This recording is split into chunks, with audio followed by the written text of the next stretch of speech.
Hi, this is Roger. Thanks for dropping by. Welcome to my Sunday Orchid Chat. Today's video I'll do a report on my visit to the Mathers Foundation yesterday with my daughter Hannah. We've got some new orchids to unwrap and something that's not an orchid.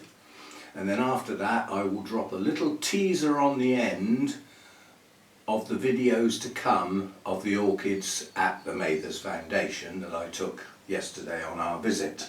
So that's what we're up to. So the day, we set off from here quite early. No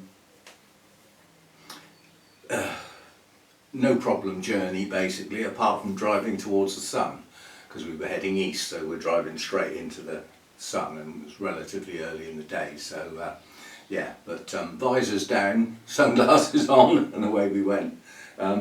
Some lovely scenery on the journey, absolutely stunning. Effectively we're going through the New Forest, followed by some ordinary stuff I suppose, but overlooking Portsmouth Harbour, you know, and a lot of Portsmouth Harbour is surrounded by nature reserves. And then eventually you come to the South Downs, and the road from where we leave the coast to head inland is across the South Downs. It's stunning scenery, so it's a really nice drive. We got there a bit early, but it didn't matter, there were quite a few there before us. And you get a drink, so you get tea or coffee, whatever. It's nice coffee because it's coffee bags, sort of like tea bags, so it's like freshly ground coffee, obviously not freshly ground, but it's coffee grinds effectively in like a tea bag, and you get a choice of medium or strong. Yeah, strong. It's like I've explained before, if the spoon moves around it's probably not quite strong enough. I like my coffee strong. So yeah, and you get cakes and biscuits. Effectively they're not cakes, they're pastries.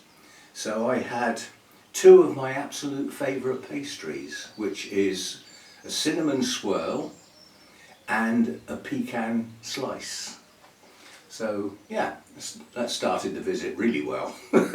Decent coffee and a couple of my favourite cakes, so that was good.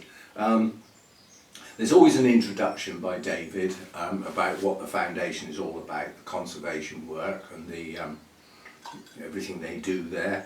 Hybridisation programs, and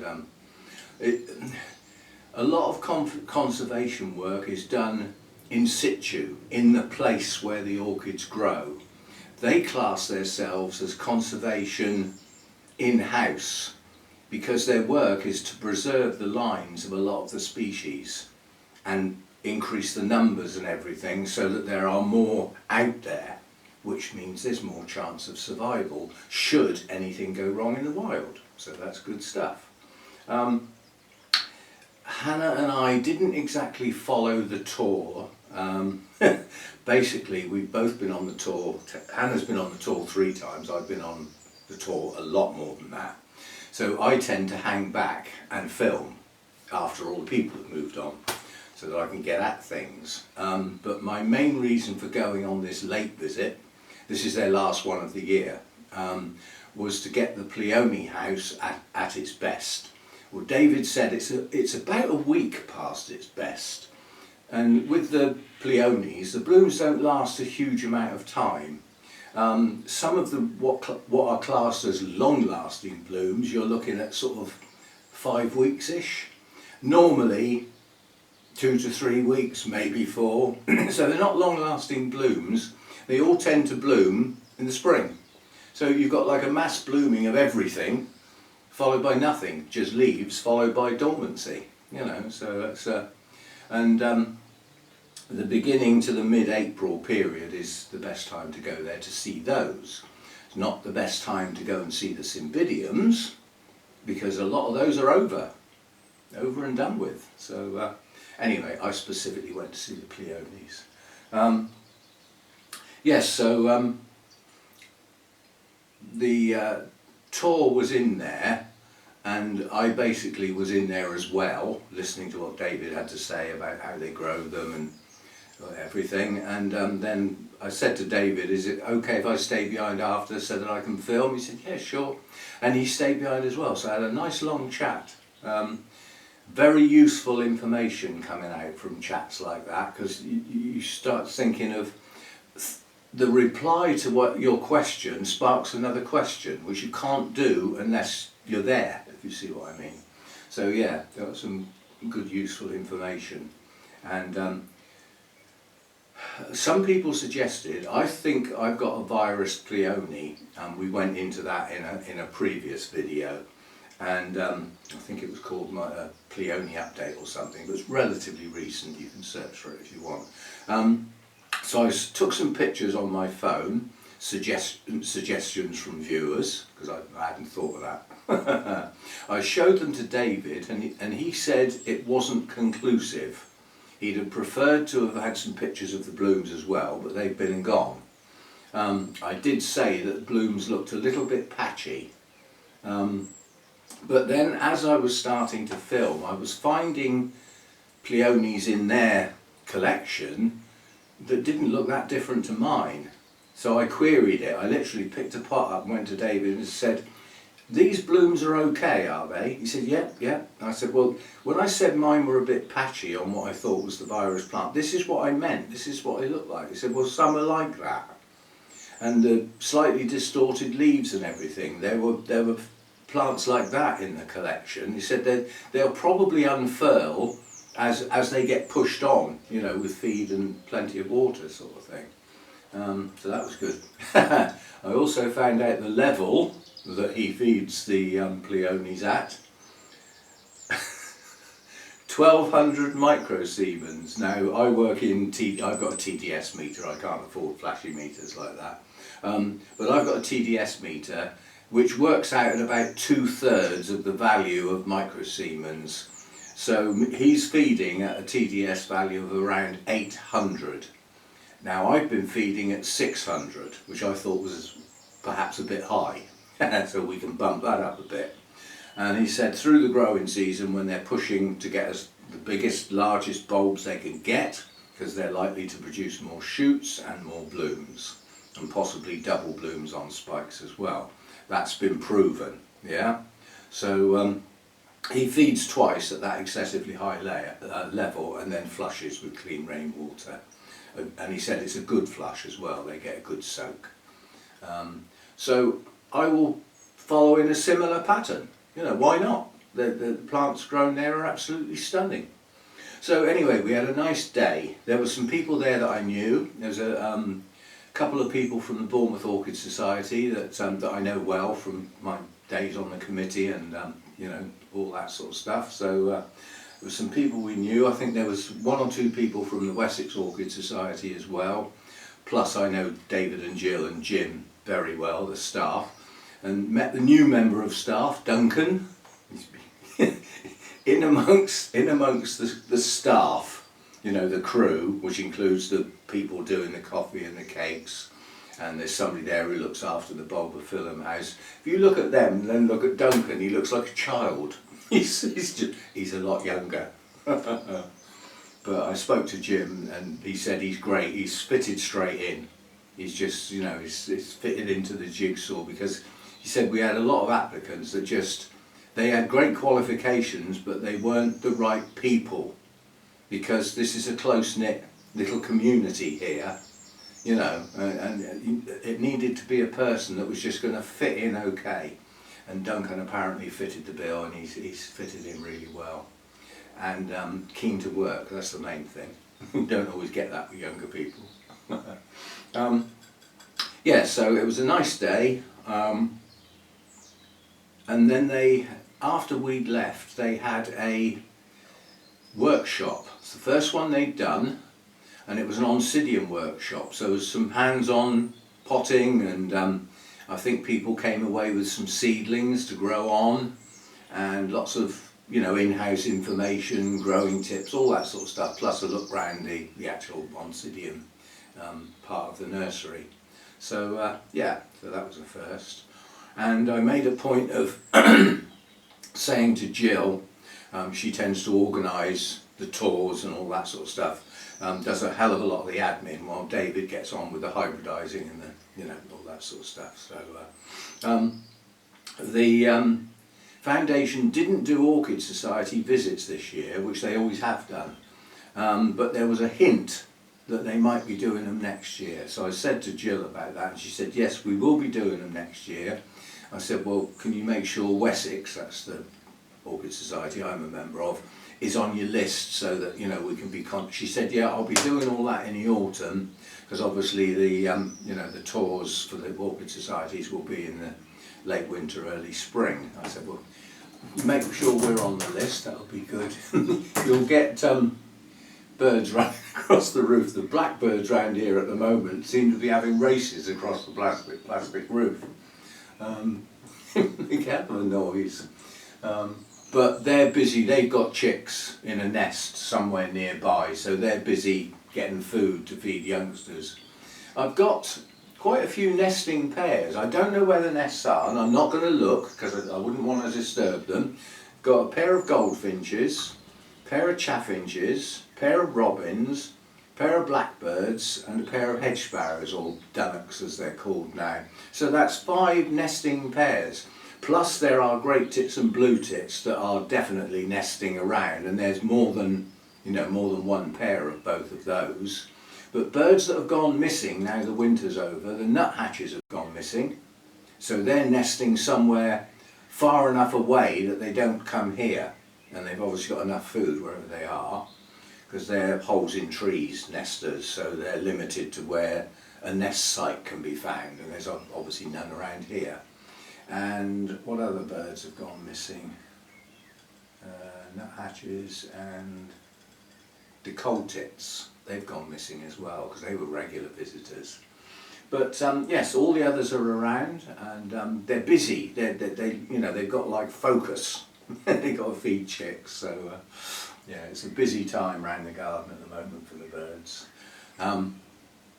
Right, so yesterday was just a good day. When we left, we went and had a pub lunch. Now, normally we went to the same pub that we go to when the Orchid Society visit the Foundation, because we know it's just up the road, so it's close by. We can get there within 5 minutes, and they do really good food, and it's nice service and everything. It's a nice oldie worldy country pub. And of course we normally get there for 12 o'clock because the Orchid Society always have an afternoon session so that we don't have to leave at the crack of dawn. So we're normally there at 12 as an Orchid Society booked lunch, whereas we arrived nearer 1 o'clock without booking a table.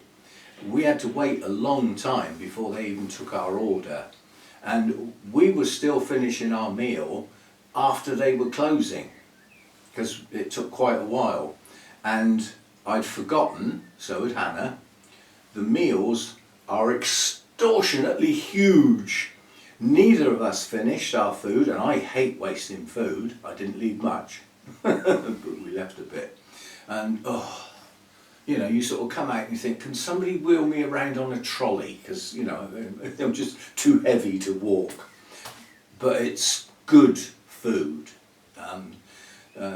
I think the portions are just a bit too big. They could charge the same price and have less portions and put a bit more in their pockets to manage the pub, sort of thing. That's my opinion anyway. I'm sure some people think, well, that wasn't much, And they arrived on a trolley. So we had a nice meal and then drive home. Very, very tired when we got home. And we were still so full, neither of us wanted any food. So we never had any food when we got home. Normally we'd had a nice meal after a day out, but we didn't need any. Anyway, it was a good day. The weather was fabulous. Mostly blue sky with white fluffy clouds. It was just nice. So it was a brilliant day out. And the day out, what do they call it? The piece de resistance, the special bit of the day was the amount of money that got donated by Judy. It was a ridiculous amount of money for a single person to donate, but it meant I could look at plants and not worry so much about, oh, I can't afford that, I can't get that, I can't. And that's the problem I get at Mathers, their plants are expensive. Many are unique. The hybrids have been produced in that nursery and they haven't been sold anywhere yet. You might be the first one to take one away. So they've got a uniqueness, a rareness. So anyway, I was able to come away with 3 orchids. And let's put it this way, I had to put some of my own money in there as well on top of that huge donation. They're not cheap. And I also came away with another plant that's not an orchid. So that was yesterday's trip. Thoroughly enjoyable. Anna's still in bed, recovering. No, we're going to do a bit of gardening today. We're going to sort the tubs out in the garden. There's some things that need transplanting. The 2 nice bright red geraniums that I have outside for the summer, they're going to go in ceramic pots. They'll get done today because these plastic pots kept blowing over last year because the plants get quite big. So it's a sort of potting up and transplanting sort of day in the garden today. The weather's nice again. It's a bit chilly out there today compared with yesterday, but that's fine. You can put a jumper on, can't you, if it's chilly. Right, so I'm going to swing the camera around and we will do the unwrapping ceremony of the, it's not an unboxing because they're in a carrier bag in tissue. So it's an unwrapping video, and then we'll have a look at the 3 orchids and have a chat about each one, and then we'll have a look at the non-orchid and why I got it. There's a good reason for it. It's not just here to look pretty. It's here to work. Right, and coffee's nearly cold, so this video has already been running a while. How well are we up to? Oh, not too bad. It's not too bad at all, actually. Right, so there'll be some movement on the camera. I need to raise it up a bit and swing it round and drop it down a bit. And then we will dig in the bag and see what goodies are in there. Now, having just heard the reason I went to Mathers, you should be able to predict what the plants are. That was the specific reason I went there, then that's pretty reasonable to assume that's what I came home with. Right, let's make a start.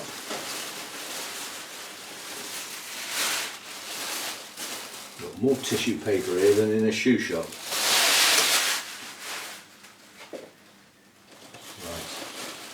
Plant number 1, at great expense. This was very expensive, and the reasons will be obvious when we get it out.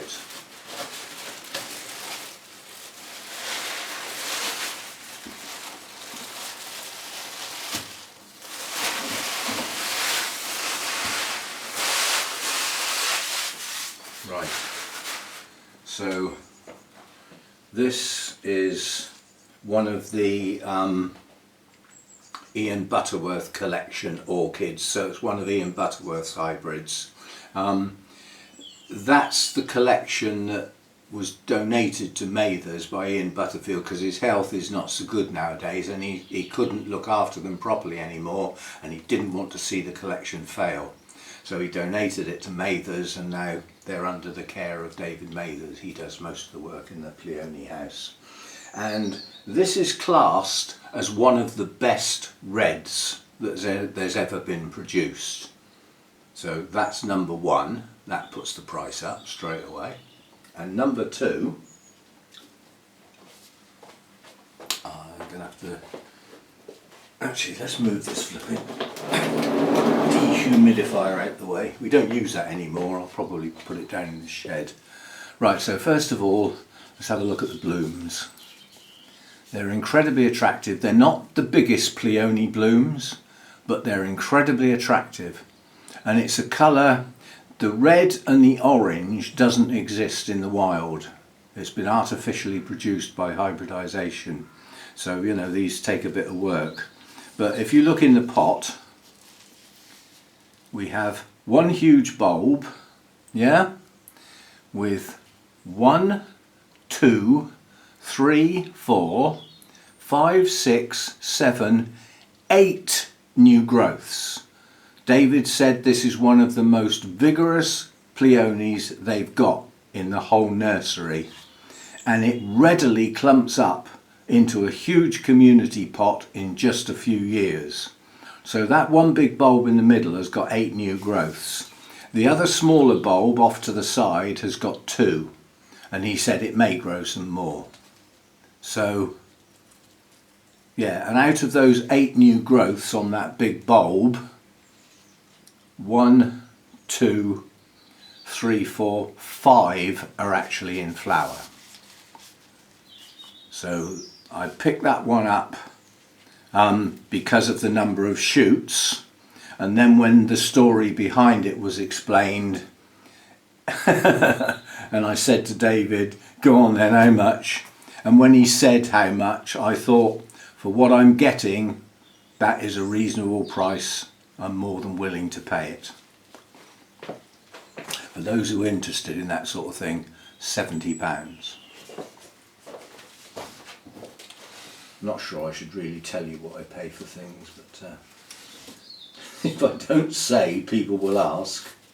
But this one, when it goes dormant and I've got all the new bulbs all swollen up, is going to have to get repotted because there won't be enough room in that pot, and I don't like these pots anyway. So that will need a repot prior to the growing season next year. Oh, and another thing with David, I talked about temperatures, and he said you are definitely too warm for them to be dormant. That's far too warm to keep them in dormancy. So I said about putting them outside, and he said, yeah, they'll do an awful lot better for you if you do that. So that's like a, you know, a tick in the box. Right, so that's that one.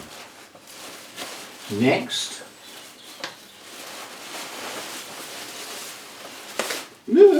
stuff falling over all over the place in here. Right, now this bloom is not in its ideal state, it's sort of going over, but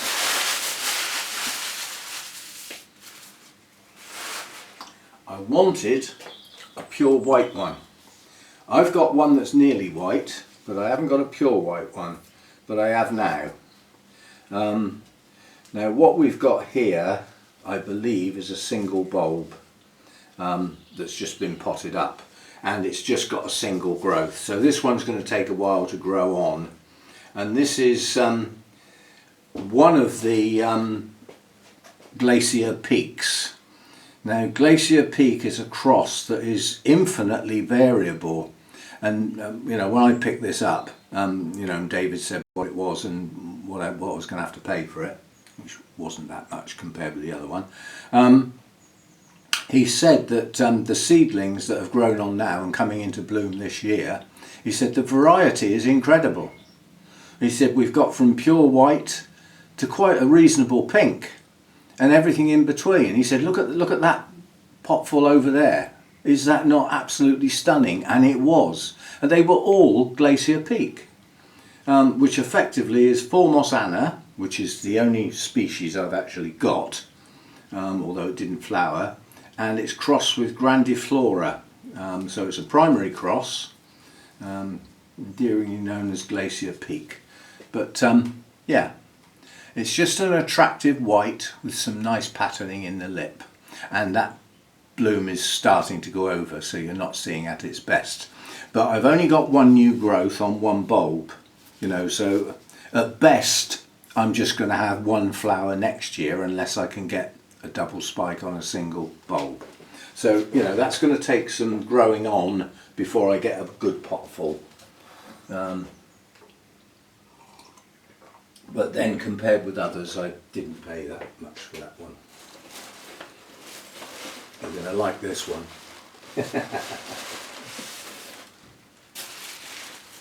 I also said to David, I've come here, I want red, orange and yellow. Well, I then added in the pure white. 2 out of 3 is not bad. So you now know what colour this one's going to be.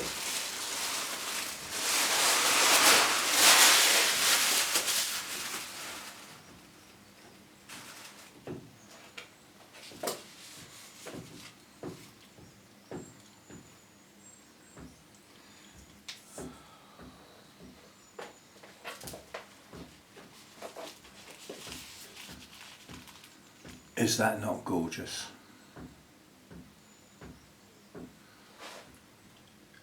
Blackbirds thumping away. Yeah, again it's a single bulb, but the yellows hold their price. So single bulb with a single new growth, but a quality hybrid. Not sure whether this was one from the Ian Butterworth collection or not, but it's Pione Kituro, and it's Matupii, which is a hybrid, crossed with Forestii, which is I believe, the only yellow species, but it's a named variety of it called Sulphur. So if that focuses, so that's what that one is. So it's quite a bit to the name there. But Forestii is a yellow hybrid species that's, you know, obviously from the wild, but this named variety Sulphur is a deeper yellow, so it's put more yellow into this hybrid. So that's that one. So those are the 3 orchids. That's what I came home with. I bet this is stone cold now. And because I showed David pictures of the virus plant, he always makes a point of saying that Piones are very prone to viruses. He said they're probably as bad, if not worse, than Cattleyas. Little does he know that actually Cymbidiums are one of the worst as well, but they don't have the problem with their Cymbidiums, so they don't necessarily see it. But he said with the Piones, it's the bugs that spread them really badly. So it's aphids, thrips and mites. And he said the aphids are not quite so bad. They bring, it's mainly potato viruses. There's loads and loads of different sorts, but there's 3 or 4, or 2 or 3 was it, that affect the Piones quite badly. And they come in from the fields, obviously. Their nurseries right out in the countryside. And then, you know, basically the end of the polytunnel that the Piones are in is open in the summer. It's got netting on it, but bugs can get in, you know. And he said the aphids are not quite so bad because the virus doesn't survive in their stomach very long. So they can't necessarily infect many plants. Whereas the thrips and the mites, the virus survives a long time. So they can continue infecting multiple plants if you don't keep them down. And he said, I'm sorry, we're not organic, we spray. We can't afford to lose the collection to bugs and the viruses they bring in. So they spray regularly. So I'll have to keep my eye out for that. I mean, I do get aphids occasionally. I've still got some scale, but not enough to worry about, and they're not mobile. They don't move from plant to plant. They just seem to sit where they are. I've never had thrips as far as I know, and again, as far as I know, I haven't got mites. I did get mites on some plants around the old place, and they seem to have got in the gap between the because it was a very old conservatory round, it was falling apart actually. They got in the gap between where the conservatory joined the house, and they liked being on the wall in the sunshine because it was nice and warm. So some of the plants close to that wall got the mites, but they were quite easy to get rid of, quite honestly, and they haven't come back. I've not had any for a long time. So anyway, if you've got Piones, watch the bugs, especially if you're going to keep them outside for the summer, nice fresh air and everything, you know, all this, that and the other. It's all very well, but they're subject to bugs out there. And if there's bugs around with the virus, you could lose the whole lot. You know, you've got to go careful. Mine will go outside for the winter. My idea is to put them outside in the carport. There are some provisos because it's not quite as straightforward as it might sound, but yes, and David thought, yes, keeping them outside's good, but don't let them get too cold. You know, he said if we get one of those cold snaps, he said we had -9 at the nursery one day in the past winter, and he said the Pione house is heated to 2 degrees, and he said the heater was on nearly all night just trying to keep it topped up to 2-3 degrees. But obviously here my minimum temperature is 12. That's too warm for their dormancy, and also because the temperature also rises up during the day, it's a bit too warm for the blooms. So I would be reducing their lifespan by having it a little warmer than they would like. I've seen pictures of Piones blooming through the snow. You know, just flowers just poking up out the snow. So they're pretty hardy, but yeah, they don't like being soaking wet in the winter, but they also they're not bone dry. They come from the Himalayas mainly. You know, well, there isn't a winter period where there's no rain at all. They still get drizzle.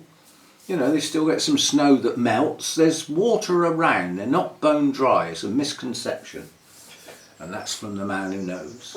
Right, so those are my 3 Piones, and, you know, I think that was well worth the money. It's a gorgeous bloom, and the vigour, you know, I mean, that's a big bulb, and the vigour that's come out of that, the number of new growths is stunning. I've never seen one with growth like that, so that's good. Now, what was the other one I got then that's not an orchid? It's effectively a replacement for something I used to have quite a few of, and they all failed after being repotted. They never made it, so we're going to try again. And this one's in bloom, and it's here to do a job.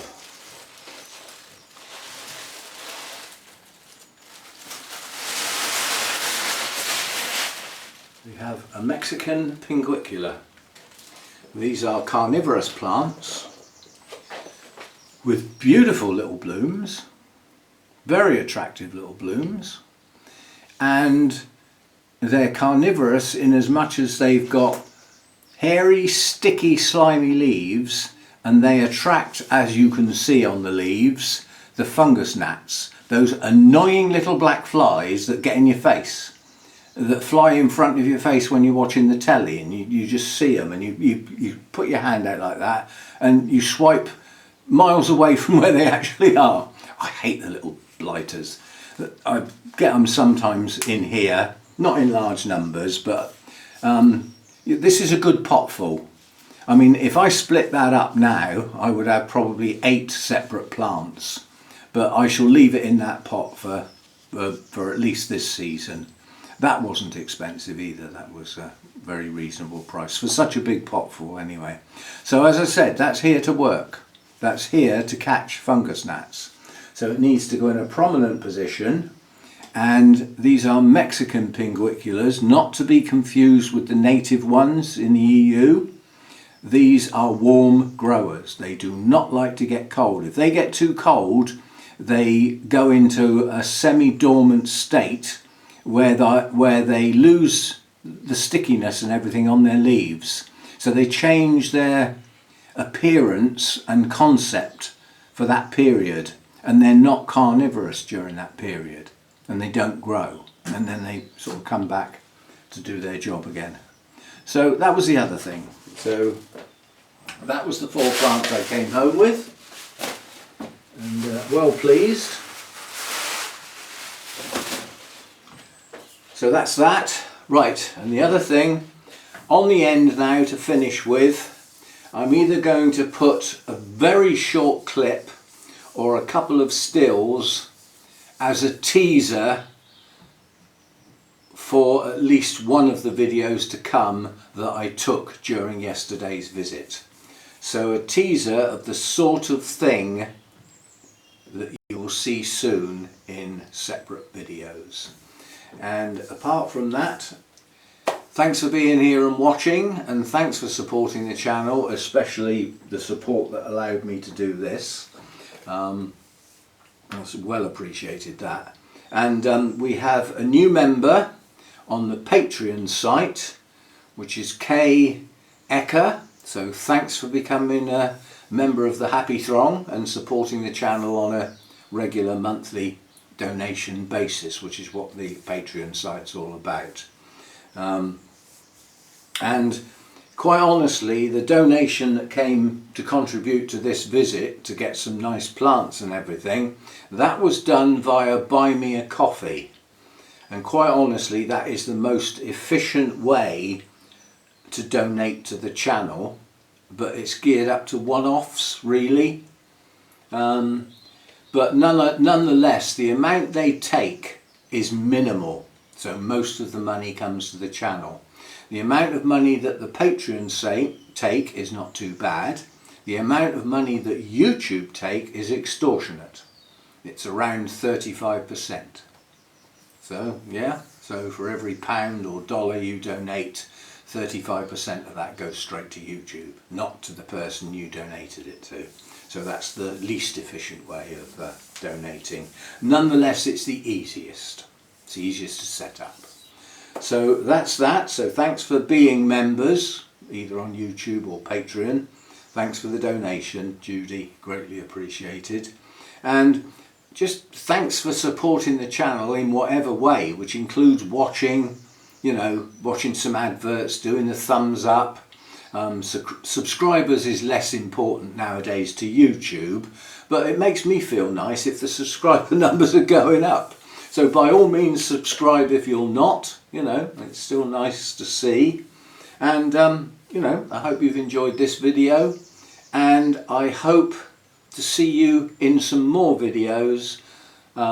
If you've enjoyed this one and you like this particular video, because this is the Sunday chat is historical. I've been doing them for a very, very long time, and I redesigned the channel a while ago, and I decided that this one, the Sunday chat, would stay in the old style. So it's got the old introduction that I used to use with the old plinky plonky music.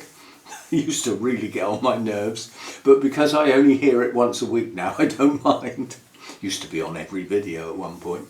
Yeah, so I kept this one in the same design. So this one is different to my other videos, quite different. These are also longer by nature. Some of them go over an hour. This one won't. Anyway, so thanks a bunch. Thanks for dropping by. Hope you've enjoyed it, and I'll see you in the next one. I don't post on Mondays, so the next orchid video will be on Tuesday, and it will highly likely it'll be something to do with Saturday's visit to the Mathers Foundation. And I'll see you then. Yeah, that was 50. That's 50. Yeah. That Is Askia Belita. which is really nice. Yeah. Did I give you a price? Yes, which is such a... I mean, that's also been awarded to. It's awarded to.